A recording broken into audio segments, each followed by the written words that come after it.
The Story of Dr. Dolittle by Hugh Lofting. Chapter 7. The Bridge of Apes. Queen Ermyntrude had never in her life seen her husband so terrible as he got that night. He gnashed his teeth with rage. He called everybody a fool. He threw his toothbrush at the palace cat. He rushed round in his nightshirt and woke up all his army and sent them into the jungle to catch the doctor. Then he made all his servants go too, his cooks and his gardeners and his barber and Prince Bumpo's tutor. Even the Queen, who was tired from dancing in a pair of tight shoes, was packed off to help the soldiers in their search. All this time the doctor and his animals were running through the forest toward the land of the monkeys as fast as they could go. Gub Gub, with his short legs, soon got tired, and the doctor had to carry him, which made it pretty hard when they had the trunk and the handbag with them as well.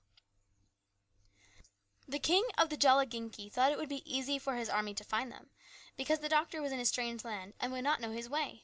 But he was wrong, because the monkey, Chi-Chi, knew all the paths through the jungle, better even than the king's men did, and he led the doctor and his pets to the very thickest part of the forest, a place where no man had ever been before, and hid them all in a big hollow tree between high rocks.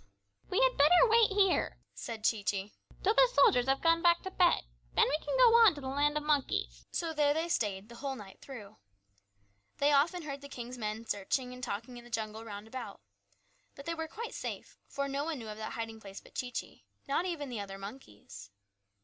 At last, when daylight began to come through the thick leaves overhead, they heard Queen Ermyntrude saying in a very tired voice that it was no use looking any more. They might as well go back and get some sleep.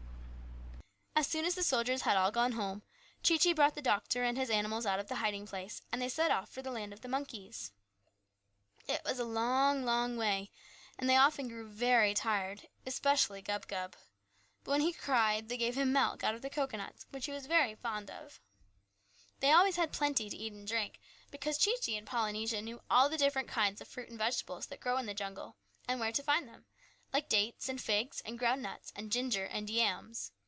They used to make their lemonade out of the juice of wild oranges, sweetened with honey which they got from the bees' nests in hollow trees. No matter what it was they asked for, Chi-Chi and Polynesia always seemed to be able to get it for them, or something like it. They even got the doctor some tobacco one day when he had finished what he had brought with him and wanted to smoke. At night they slept in tents made of palm leaves, on thick soft beds of dried grass. And after a while they got used to walking such a lot, and did not get so tired, and enjoyed the life of travel very much. But they were always glad when the night came and they stopped for their resting time.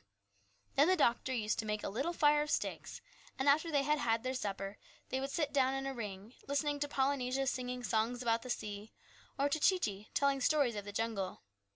And many of the tales that Chi-Chi told were very interesting, because although monkeys had no history books of their own before Dr. Dolittle came to write for them, they remembered everything that happens by telling stories to their children.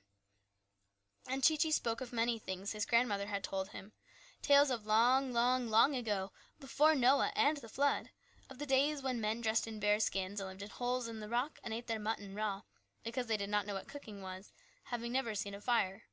And he told them of the great mammoths and lizards as long as a train, that wandered over the mountains in those times, nibbling from the tree tops. And often they got so interested listening that when he had finished they found their fire had gone right out, and they had to scurry round to get more sticks and build a new one. Now, when the king's army had gone back and told the king that they couldn't find the doctor, the king sent them out again and told them they must stay in the jungle till they caught him. So all this time, while the doctor and his animals were going along towards the land of the monkeys, thinking themselves quite safe, they were still being followed by the king's men. If Chi-Chi had known this, he would most likely have hidden them again, but he didn't know it. One day Chi-Chi climbed up a high rock and looked out over the tree tops. And when he came down, he said they were now quite close to the land of monkeys and would soon be there.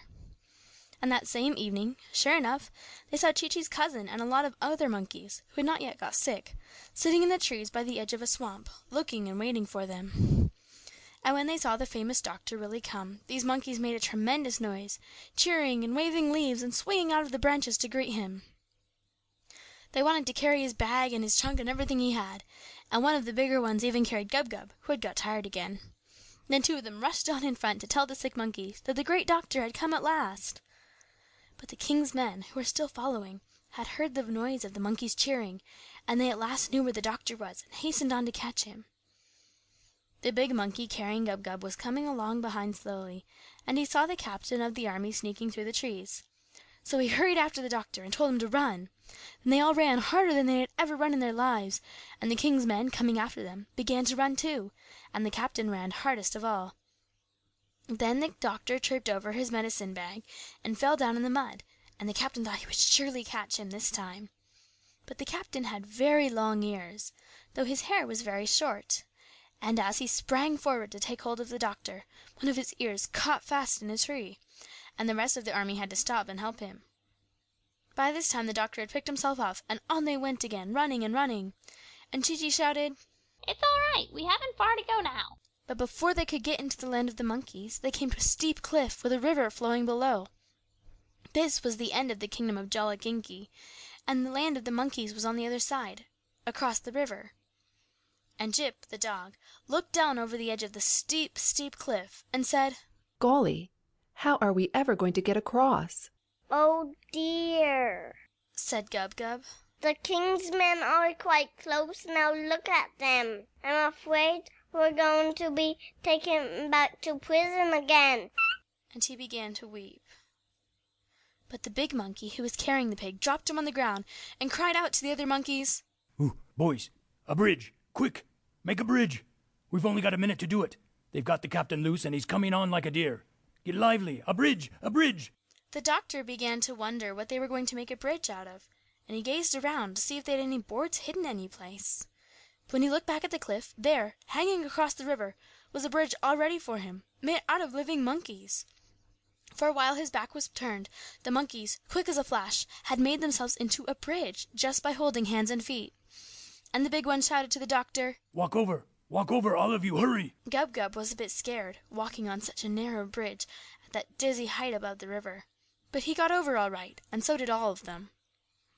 John Dolittle was the last to cross, and just as he was getting to the other side, the king's men came rushing up to the edge of the cliff. Then they shook their fists and yelled with rage, for they saw they were too late.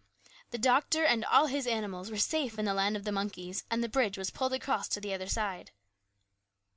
Then Chee-Chee turned to the doctor and said, Many great explorers and gray-bearded naturalists have lain long weeks hidden in the jungle waiting to see the monkeys do that trick. But we never let a white man get a glimpse of it before. You are the first to see the famous Bridge of Apes. And the doctor felt very pleased. End of chapter 7.